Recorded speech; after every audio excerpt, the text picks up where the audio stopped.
Hello दोस्तों, मैं स्वागत करती हूँ आपका एक बार फिर से हमारे चैनल में। आज का ये वीडियो बहुत ही ज़्यादा इंटरेस्टिंग और साथ में इम्पॉर्टेंट होने वाला है। आज इस वीडियो में हम इंडियन आर्मी की रैंक्स के बारे में बात करेंगे। तो चलिए शुरू करते हैं। फ्रेंड्स, भारतीय सेना का नाम दुनिया की टॉप सेनाओं में गिना जाता है। भारतीय सेना को शक्तिशाली बनाते हैं इसके हथियार और इसके जवान। सेना में भी पद का एक क्रम होता है जिसके अनुसार सेना में काम किया जाता है। आज हम बताते हैं कि सेना में कार्य का क्या क्रम है। Indian army ranks can be classified into 3 categories: commissioned officer, junior commission officer, non commissioned officers, जिन्हें OR अदर रैंक्स भी कहा जाता है। तो आज हम बात करते हैं कमीशन्ड ऑफिसर्स के बारे में। सबसे पहले हम बात करते हैं लेफ्टिनेंट की रैंक की। लेफ्टिनेंट के शोल्डर पर 2 5 पॉइंटेड स्टार्स लगे होते हैं। यह भारतीय सेना में शुरुआती कमीशन रैंक होती है। IMA OTA जैसी एकेडमी में ट्रेनिंग के बाद जब यंग ऑफिसर्स पास आउट होते हैं तो वो लेफ्टिनेंट ही बनते हैं। इसके बाद उनका प्रमोशन होता है। लेफ्टिनेंट को YO मतलब यंग ऑफिसर भी बोला जाता है। Lieutenant is the 9th highest commission rank है। चलिए अब बात करते हैं कैप्टन रैंक की। कैप्टन की यूनिफॉर्म में शोल्डर पे 3 5 पॉइंटेड स्टार्स लगे होते हैं। एक कमीशन्ड ऑफिसर्स 2 साल की सर्विस के बाद लेफ्टिनेंट से कैप्टन बनता है। वहीं आपको बता दूं कि captain 8th highest commissioned officer rank है। चलिए अब बात करते हैं मेजर रैंक के बारे में।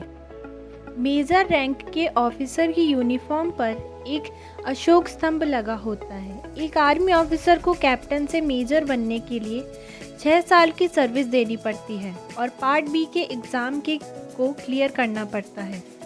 मेजर कंपनी को लीड करता है। वहीं मेजर इंडियन आर्मी में 7th हाईएस्ट कमीशन रैंक है। अब नज़र डालते हैं लेफ्टिनेंट कर्नल की रैंक पे। लेफ्टिनेंट कर्नल की यूनिफॉर्म में शोल्डर पर अशोक स्तंभ के साथ एक स्टार लगा होता है। लेफ्टिनेंट कर्नल बनने के लिए 13 साल की सर्विस करनी होती है। लेफ्टिनेंट कर्नल की रिस्पॉन्सिबिलिटी बटालियन को अच्छी ट्रेनिंग देना भी होता है और वहीं बटालियन के अकाउंट की जिम्मेदारी भी लेफ्टिनेंट कर्नल की ही होती है। लेफ्टिनेंट कर्नल एक 6th highest commissioned officer rank है।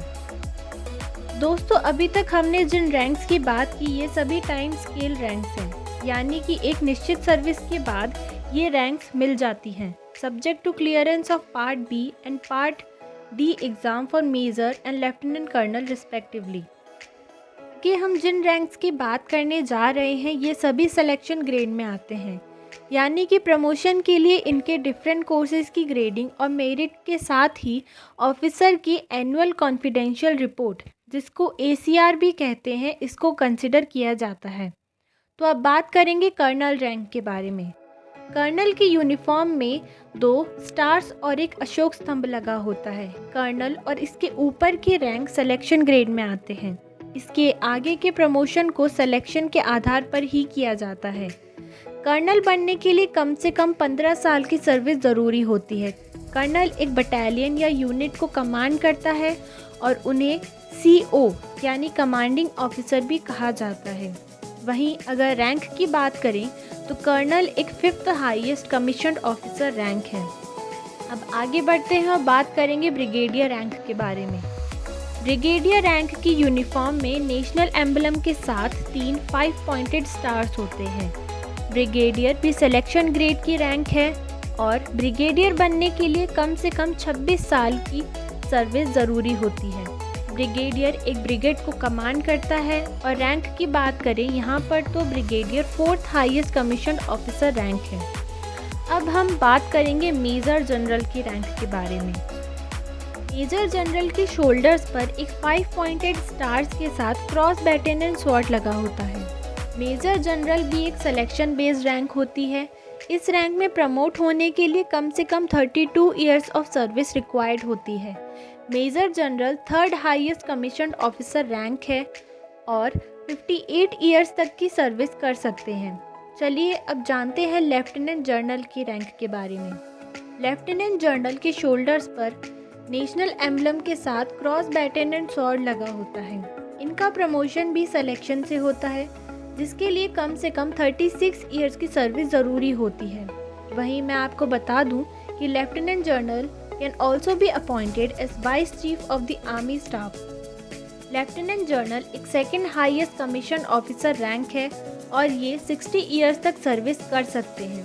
अब हम फाइनली बात करते हैं जनरल रैंक के बारे में। जनरल के शोल्डर्स पर एक नेशनल एम्बलम के साथ 5 पॉइंटेड स्टार्स और एक क्रॉस बैटन स्वॉर्ड लगा होता है। जनरल का कार्यकाल 3 साल तक का होता है या फिर वो 62 ईयर्स तक की एज तक ड्यूटी कर सकते हैं। यह भारतीय थल सेना की सबसे ऊंची रैंक होती है और इन्हें कमांडर इन चीफ भी कहा जाता है। अगर आपको हमारी ये वीडियो पसंद आई हो तो वीडियो को लाइक और शेयर करना ना भूलें और हमारे चैनल को सब्सक्राइब ज़रूर करें।